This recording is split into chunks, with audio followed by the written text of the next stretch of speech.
Sevgili seyirciler, eğer biraz dünyayı dolaşıyorsanız, şu son birkaç yıldır dünyanın hangi köşesine giderseniz gidin, sizi krallar gibi ağırlıyorlar. Hele de bir Türk olduğunuzu söylerseniz.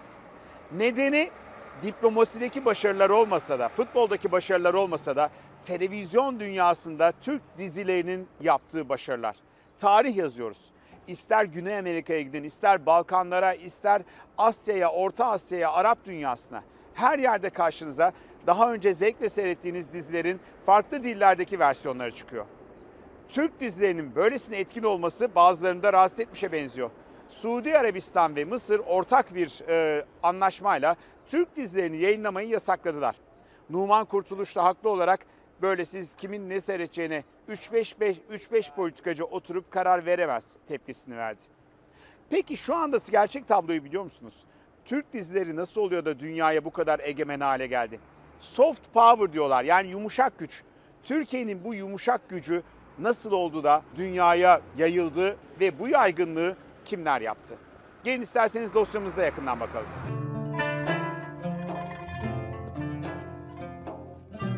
Bu da sana evladım. Gümüş, Muhteşem Yüzyıl, Binbir Gece, Ezel, Karadayı, Aşk-ı Memnu son yıllarda Türk dizilerinin tartışmasız uluslararası ekranlarda yayınlanan en önemli, en önde gelenleri. Diziler dünya çapında sevilerek izlenirken bu dizilerin oyuncuları da inanılmaz şöhret sahibi oldular. Öyle ki bu sanatçılar yurt dışına gittiklerinde bir yandan imza dağıtıyor, hatta kimileri reklam filmlerinde oynuyorlar. Aslında bireysel bir girişimle başladı. Türk dizileri özel televizyonlar çıktıktan sonra, serbest olduktan sonra yavaş yavaş Türk dizilerinde nitelik olarak kalite artmaya başladı. Türkiye'de dizi film sayısı ve kalifiye eleman ve iyi senaryo sayısı arttıkça bu artık kendi sınırlarına sığmaz oldu. Aslında bir deneme satışı yapılmıştı. İlk Gümüş diye bir diziydi. Ve D prodüksiyonu işiydi. Gümüş dizisi Orta Doğu'da yayına ilk girdiği günden itibaren müthiş bir başarı yakaladı. İlk ihracatın kapısını o açtı. Ama aslında tarihte baktığınızda ilk yurt dışında gösterilen dizi değil. Yanlış hatırlamıyorsam yurt dışına ilk gösterilen dizi Çalı Kuşu. O da seneler önce ilk Çalı Kuşu'nun edebiyat eserinin uyarlanmasından yapılan TRT'nin yayınladığı Çalı Kuşu'dan bahsediyorum.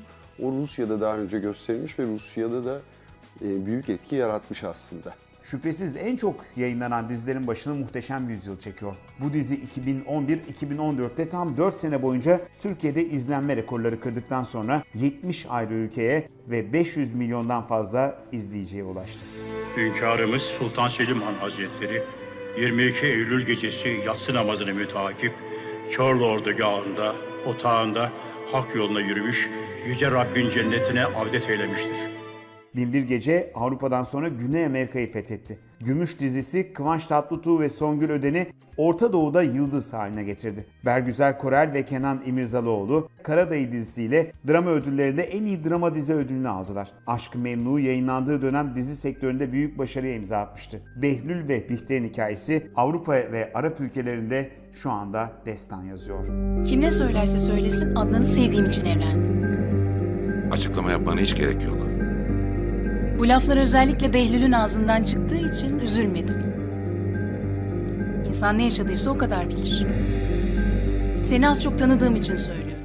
Türkiye dizi ihracatı 2008 yılı itibariyle büyümeye başlamıştı. 2008 yılında 10 milyon dolar olan dizi ihracatı 2016'da 350 milyon dolara ulaşmıştı bile. Türk dizilerine olan talep bölüm başı fiyatları da arttırdı. Dizilerin dünya pazarındaki fiyatları da son 5 yıl içinde yaklaşık 10 kat arttı. 2016 yılında Türk yapımcılar ihraç edilen dizilerden 350 milyon dolar gelir sağladılar. 2013 yılında sadece 50 ülkeye ihraç yapan sektör şu anda 142 farklı ülkeye ihraç ediyor. Artık çok büyük bir kitleye ulaşıyor. Yani ilk Orta Doğu ile başladı. Yani Türk dizileri ilk Orta Doğu'da çok izlenmeye başladı. Fakat sonra Balkanlar, Doğu Avrupa, sonra işte Rusya da bunun içine girdi. Sonra Avrupa'nın diğer bölgeleri.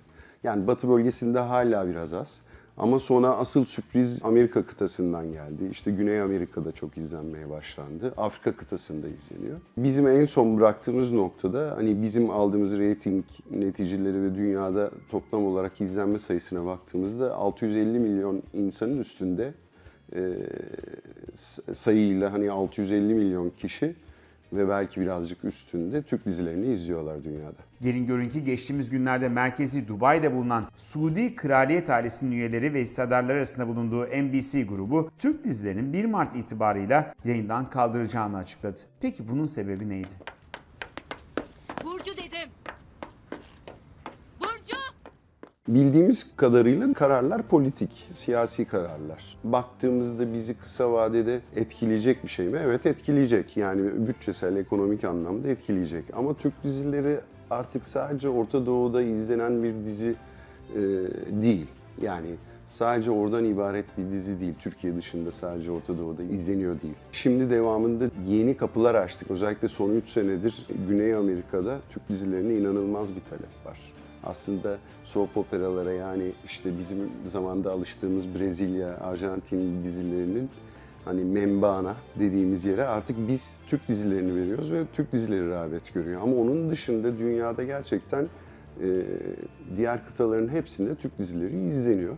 Sanıyorum Orta Doğu'daki bu karar ilk etapta bir %25'lik bir bütçenin %25'ini kapsıyordu. Türk dizilerinin ihracat ekonomisinin %25'ini yaklaşık kapsıyordu. Burada bir etkilenme olacak ama ben hep şunu düşünüyorum. İyi bir şeyin önüne hiçbir yasakla geçemezsiniz. Yasaklamayla geçemezsiniz. Eğer hani hatırlarsak TRT'nin tek kanallı olduğu dönemde karasal yayın frekansının özel teşebbüslere kapalı olduğu, yasaklı olduğu dönemde özel televizyonların kurulması biliyorsunuz sınırlar dışında olmuştu ama uyduyla Türkiye'den insanlar izliyordu, reklam alıyordu. Belki bu da bizi bir şeylere mecbur edecek ve buradan bir fırsatlar doğacak.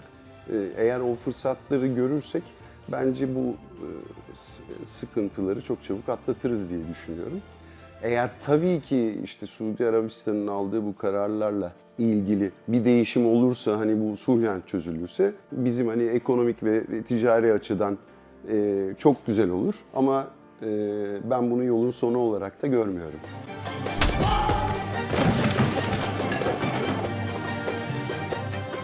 Mustafa abi, Hasan! Yardım et, yardım et! Tutun abi, tutun.